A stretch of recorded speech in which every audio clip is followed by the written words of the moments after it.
What is the most embarrassing thing that you have ever done as a founder? Oh Wait. my God, no, it was awful. Do you remember? Hi, I'm Val, Hi, I'm Rebecca. and this is the Riff Care Founders Quiz.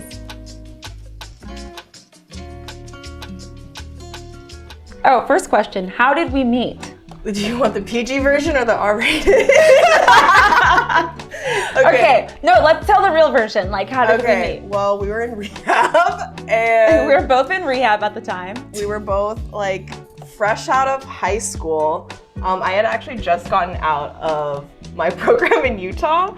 We were kind of bad. We were baddies together. Not in the good way either. But we ended up at this park in Culver City. I remember it like specifically because they had like the worst food.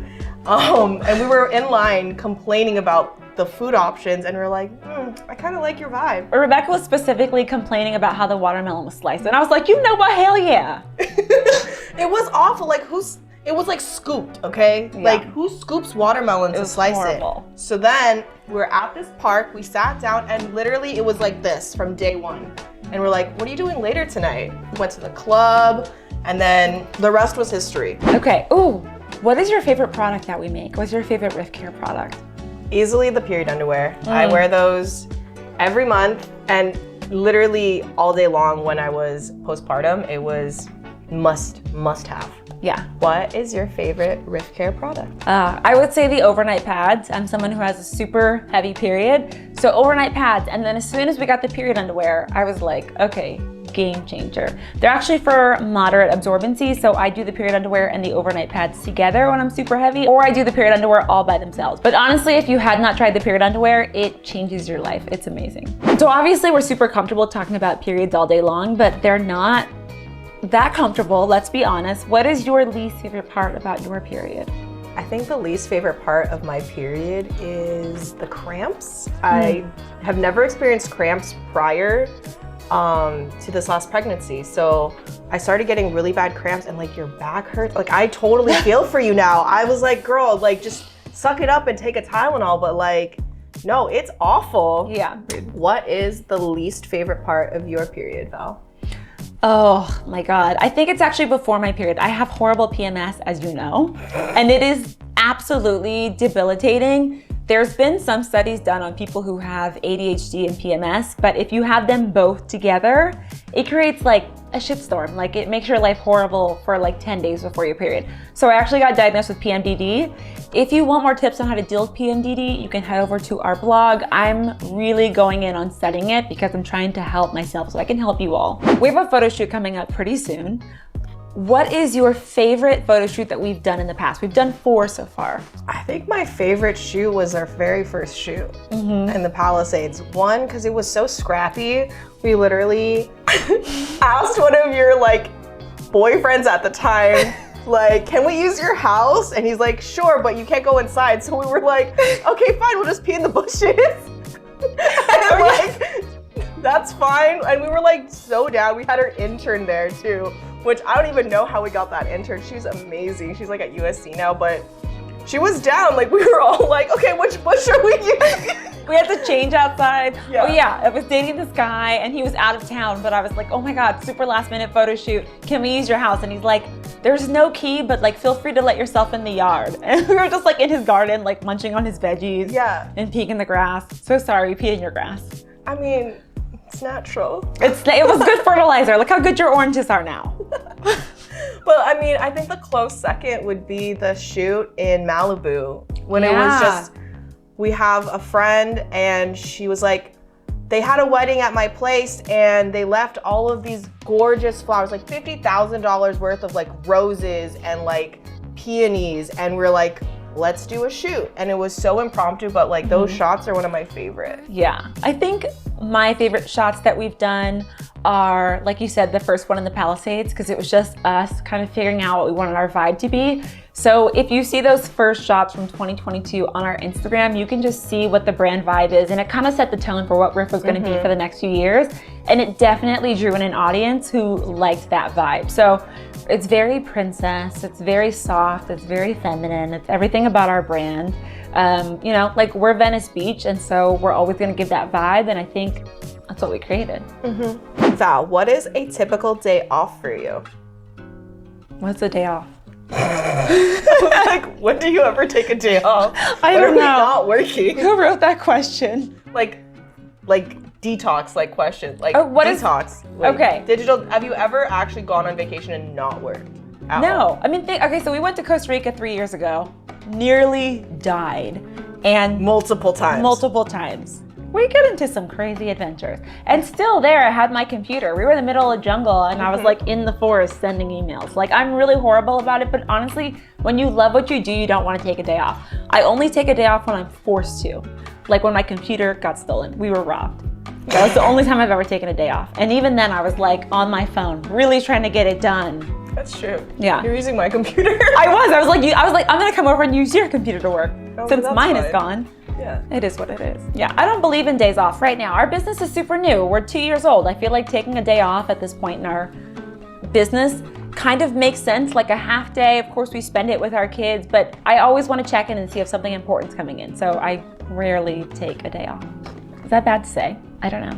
I don't know. I think that's what works for you. I know, but I do take care of myself every day. I do go to the gym and stuff every day, so I feel like that's my, You have a good balance. I do have a good balance. So what do you typically do on your day off, baseball mom? I literally go to baseball. Baseball. My kid's like super into baseball, so it's either like baseball games that he's playing in, or we're going to an Angel game, or we're going to the zoo. Like, I really do take time off. Like, I think for me, it's because this is such a new experience, being like my first time being an entrepreneur. I feel like I've had to learn to have boundaries with work and with my family, and just, I mean, it's never perfect, you know. My house is a mess half the time. Definitely gonna need to get a housekeeper. Yeah. I'm not the best at it, but it's getting better. What is your least favorite part of my personality? Of your personality? Okay, wait, let's see. This is a spicy question.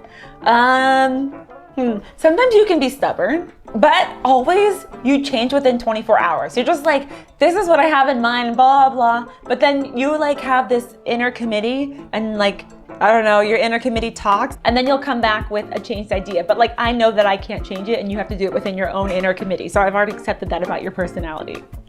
That's so true. Like, I was gonna be like, damn, there's a lot that you could list.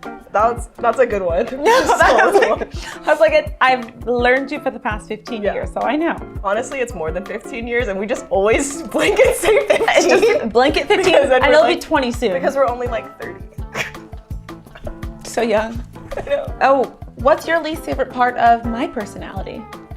Disorganization. Oh, Like, number one thing I Yeah.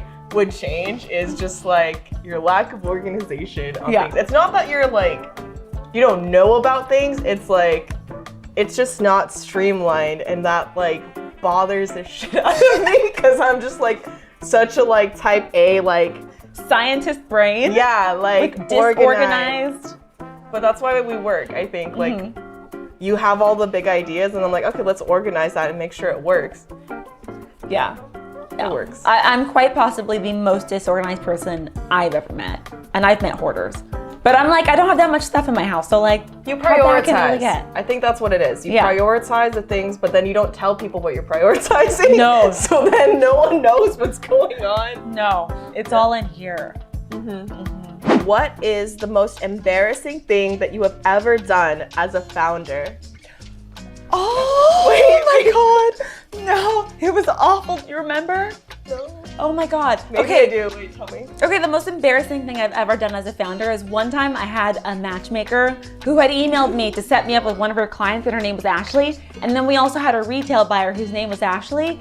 And then the matchmaker emailed me and she's like, oh, like what are your top qualities and like physical attributes that you would want in a partner? So I sent her this whole list, except for I sent it to the retail buyer for the retail store in Los Angeles, and I didn't send it to the matchmaker. So I was like, oh, I would like a 5'10", like works in finance, like prefer someone like darker skin, and it was like this retail buyer. And I was like, she was like, what the fuck is this? And I was like, that was not the UPCs that you needed. I'm so sorry.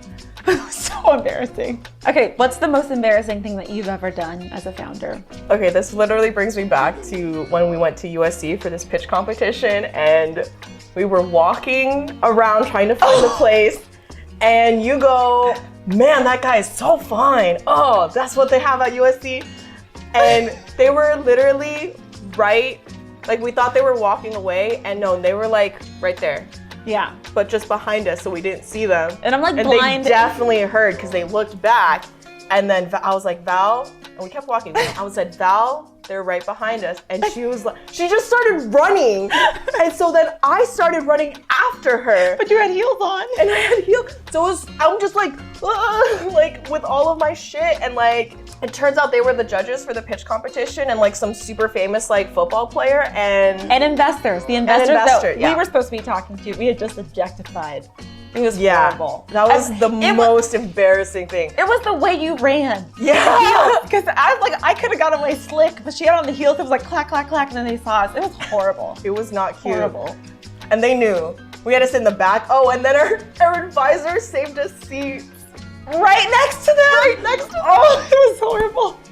I was so embarrassed. Oh my God, that was horrible. Yeah. So in 2024, we debuted in a reality show on Roku produced by Hello Sunshine called Side Hustlers. So now let's talk Side Hustlers. How did you feel first meeting Ashley Graham? I freaked out, dude. I really did. I fangirled so hard seeing her because I've been following her literally since like day one. She went on Sports Illustrated. It's been years, and I've seen her like go full out now and like become like the A-list celebrity and like investor mom. You know, I've seen her go through all of it, and so I was just like really moved seeing her because she's had such a positive impact in my life, and so I really was like, hey girl.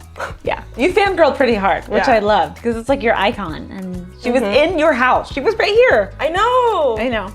I mean, and then she ended up giving us $100,000. So like you fangirled over someone who's now an investor. That was such a manifestation, honestly. Yeah, I remember that. We put her name like at the top of our list of like who would we want to work with in this company, and like who could we potentially, you know, approach to invest in our company, and it happened. So it's real.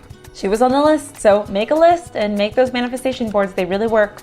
How did you feel about meeting Ashley Graham? That actually was not my first time meeting her. I first met her on set. We were both modeling for Old Navy. I think it was in 2014. And I was pregnant with Valentina, so I was super sick. And she was talking to me and like asking me questions. So when I saw her again, it was like, oh my God, her career just skyrocketed. I got out of modeling and obviously started being an entrepreneur, so it was interesting. How do you think the experience of being on Side Hustlers and being on TV changed your life personally? Oh, I'm so much more confident now.